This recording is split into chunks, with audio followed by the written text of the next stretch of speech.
ஆவிக்குரிய மனச்சோர்வை கொண்டு வரக்கூடியதாக இருக்கிறது. ஹல்லேலூயா. அதனால நாம் என்ன செய்ய வேண்டும் என்றால், எதை உண்கிறோம் என்பதை பரிசோதித்து நம்ம என்ன செய்யணும், உண்ணணும். ஹல்லேலூயா. சாப்பிடுறத எதை சாப்பிடுற சொல்லி என்ன செய்ய வேண்டும், பரிசோதித்து உண்ணணும். இல்லைனாக்க நம்ம ஏன் இருட்டில் சாப்பிட மாட்டோம், இருட்டில் சோறை போட்டு சாப்பிட மாட்டோம், ஏதாவது பூச்சி புழு ஏதாவது கிடக்குதா, ஏதாவது பறந்து விழுந்து இருக்கா தெரியாது. அதனால வெளிச்சத்தில் என்ன செய்யறோம், சாப்பிடுகிறோம். அதே போல ஆவிக்குரிய பிள்ளைகளாக நாம் ஒவ்வொரு நாளும் எப்படிப்பட்ட வார்த்தைகள், நம்மளை விசுவாசத்தை தட்டி எடுக்கக்கூடிய வார்த்தைகளா, வாழ்க்கையை மேன்மை கொண்டு வரக்கூடிய வார்த்தைகளா என்பதை அலசி ஆராய்ந்து பார்த்து நாம் என்ன செய்ய வேண்டும், சாப்பிட வேண்டியது மிக மிக அவசியமாக இருக்கிறது. ஹல்லேலூயா.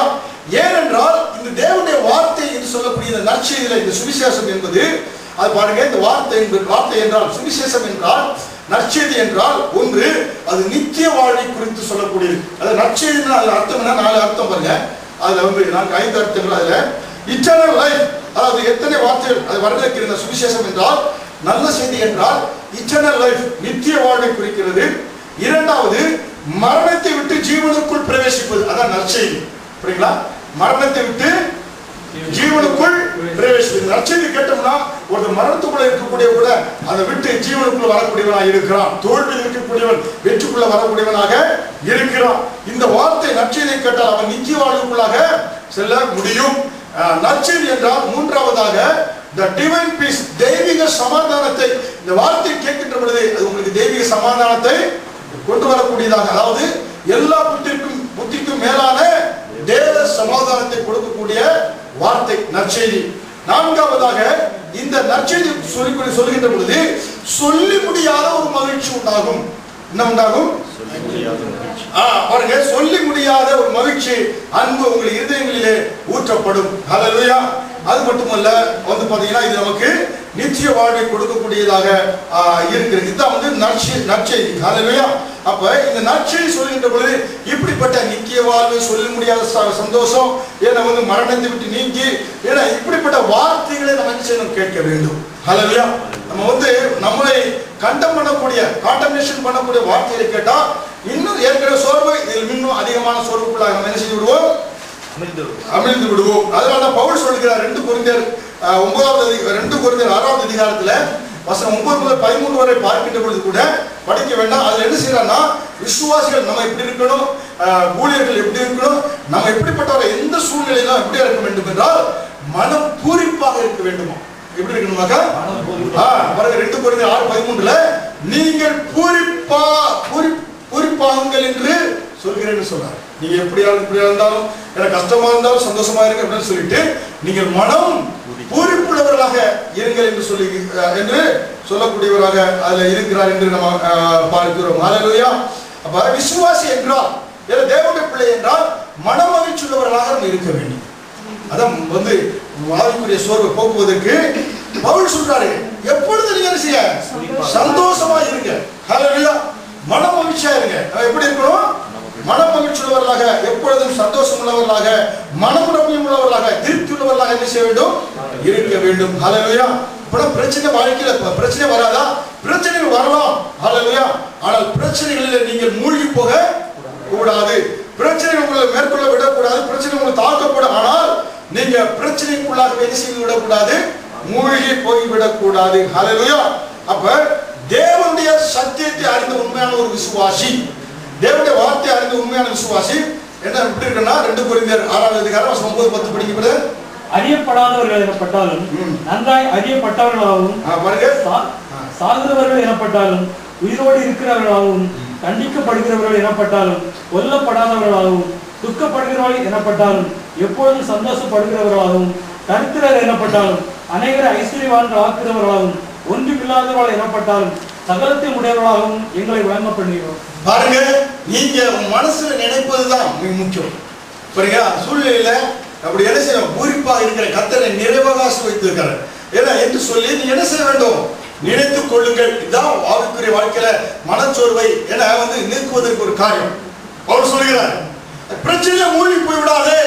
அப்படி இருந்துச்சுன்னா அந்த பிரச்சனையில அதுக்கு மாறாக நெகட்டிவா திங்க் பண்ணாத பாசிட்டிவாக திங்க் பண்ணி என்று சொல்கிறார். ஹல்லேலூயா. அப்படி என்றால் நீங்க ஆவிக்குரிய மனச்சோர்விலிருந்து மீள முடியும். அதனால 11ஆம் வசனத்துல எங்கள் இருதயம் பூரித்திருக்கிறது.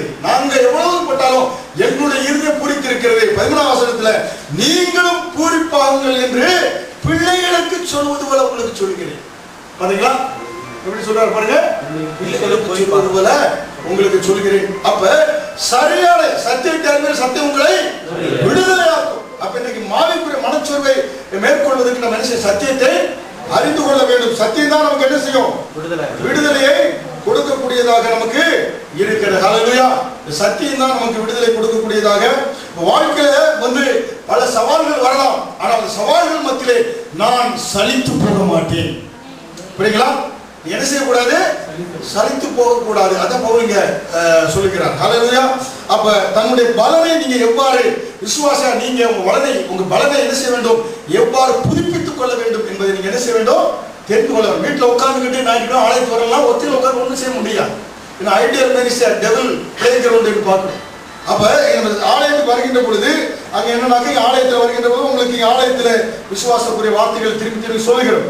அப்ப பலனை எப்படி பெற்றுக் கொள்வது, பலனை இழந்தவன் போல நீங்க பார்க்காதபடி பலன் உள்ளவனாக நீங்கள் பார்க்க வேண்டும். அதற்குதான் சத்தியத்தை அறிகின்ற பொழுது சத்தியம் உங்களை விடுதலை கொடுக்கக்கூடியதாக இருக்கும், மகிழ்ச்சிக்குள்ளதாக சந்தோஷத்துக்குள்ளாக உங்களை நடத்தும். ஹல்லேலூயா. அவிசுவாசம் வார்த்தைகள் என்ன செய்யக்கூடாது, நம்ம பேசக்கூடாது. ஹல்லேலூயா. விசுவாசம் நம்ம என்ன செய்கிறதுனா, அவிசுவாசம் நம்மளை கலைத்து போகக்கூடியதாக இருக்கிறது. ஹல்லேலூயா. அது என்னன்னாக்க, சட்ட திட்டங்கள் இந்த காரியங்கள் தான் அநேகமாக, அதனால பேர் சொல்றாரு, உங்கள் முற்பிதாக்கள் எல்லாம் சட்ட திட்டங்களுக்கு உட்பட்டதுனால அதை கை கொள்ளாதனால அவர்கள் மனசோர்வாக இருந்தார்கள் என்று சொல்கிறார் பேதுரு. ஹல்லேலூயா.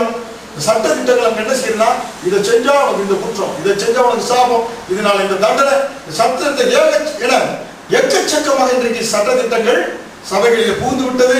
ஜனங்கள் அந்த சட்ட திட்டங்களிலிருந்து கர்த்தர் நமக்கு விடுதலை கொடுத்திருக்கிறார் என்பதை சபையில் போதிக்கவில்லை. பவுல் அதான் சொல்றாரு, இயேசு கிறிஸ்து சிலுவையில அலங்கோலமாய் தொங்கவில்லை. இயேசு கிறிஸ்து என்ன செய்தாரு, சிலுவையில துணைத்தனங்களையும் அதிகாரங்களையும் சிலுவையில் உரிந்து கொண்டு அவைகளின் மேல் என்ன செய்தாரு, வெளியரங்கு மூலமாக்கி நம்மளை வெற்றி சிறக்க செய்தார் என்று சொல்லுகிறார். நம்ம சிலுவை பார்க்கிறோம், சிலுவைக்கு பின்பாக என்ன நடைபெற்றது என்பதை பவுல் பார்க்கிறார். ஹல்லேலூயா. ஆண்டவருக்கு வெற்றியை கொடுத்திருக்கிறார். ஹல்லேலூயா. அதை நம்ம தெரிந்து கொள்ள வேண்டும். நம்ம அந்த வெற்றி பவனிலே நம்ம கலந்து இருக்கிறோம் என்பதை தெரிந்து கொள்ள வேண்டும். ஹல்லேலூயா.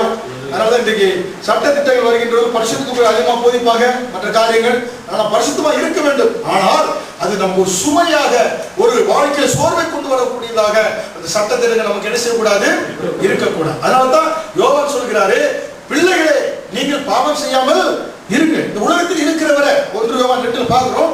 ஏன்னா அதுக்கு 1 யோவான் 1வது அதிகாரம் 1 யோவான் 1வது அதிகாரம் 1ஆம் அதிகாரத்துல பாத்தீங்கன்னா அவிசுவாசிகள் சொல்லப்பட்டிருக்கு. ஒருவன் பாவம் செய்வானால், ஏன்னா பாவத்தை அறிக்கையிட வேண்டும் என்று சொல்லப்பட்டிருக்கு. ஆனா 2வது அதிகாரம் விசுவாசிகள் சொல்லப்பட்டிருக்கு, பிள்ளைகளே நீங்கள் பாவம் செய்யாம இருங்க. அப்படி பாவம் செய்தால், ஏன்னா நீங்க வாழ்றது பூமியில வாழ்றீங்க, தெரியாம சில வார்த்தைகள் பேசி அது பாவம் ஆகிவிடுகிறது. புரியுங்களா?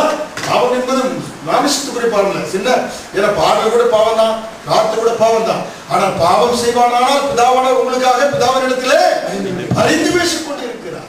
ஹல்லேலூயா.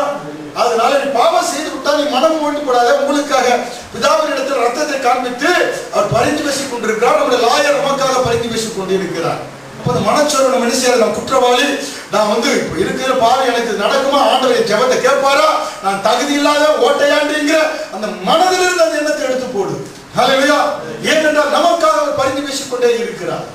ஹல்லேலூயா என்று நம்ம பார்க்கிறோம். ஹல்லேலூயா. அப்ப தேவன் இன்றைக்கு விசுவாசிகளுடைய மனச்சோர்வு காரணம் என்ன, தேவன் நம்ம எப்படி பார்க்கிறார் என்பது அவங்களுக்கு தெரியல. ஹல்லேலூயா. ஏன்னா சின்ன ஒரு தவறு பண்ணினா கூட, ஐயோ நான் பாய்வனும் பெரிய பாய், நான் எனக்கு தகுதி இல்லாதன்னு சொல்லிட்டு தான் அநேகர் என்ன செய்யறாங்க, புதுசா விசுவாசி சபைக்கு வர்றாங்க. சபைக்கு வரும்போது பாத்தீங்கன்னா உற்சாகத்தில் போயிடுறாங்க. நான் ஆண்டவர் ஏற்றுக்கொண்டேன், நான் தண்ணி அடிக்க மாட்டேன், தண்ணி குடிச்சா உள்ள இருக்கிற ஆண்டவர் நினைஞ்சிருவாரு, ஏன்னா எந்த மதம் குடிக்க மாட்டேன்னு சொல்லிட்டு அப்புறம் போய் ஒரு நாள் குடிச்சிருது. அப்ப குடிச்சோட ஐயோ நான் தகுதி இல்லாதவன், ஆண்டவர் முன்னால் போகலான்னு சொல்லி அப்படியே மகா குடிக்காரமா போயிருக்கேன். ஹல்லேலூயா. இருந்தாலும் மீண்டும் ஆண்டவரிடத்துல வர வேண்டும். ஏனென்றால் அப்படிப்பட்ட மனிதனை அவர் மீண்டும் தூக்கி நிறுத்தக்கூடியவராக இருக்கிறார். அப்ப என்ன நினைக்கிறாங்க, நான் குறை உள்ளவன், இது எனக்கு நடக்குமா, இது நடக்காதா என்று மனதில் நினைப்பதனாலே ஆவிக்குரிய மனச்சோர்வுக்குள்ளாக இன்றைக்கு என்ன செய்யறாங்க, ஜனங்கள் சென்று விடுகிறார்கள் என்று நாம் பார்க்கிறோம். ஹல்லேலூயா.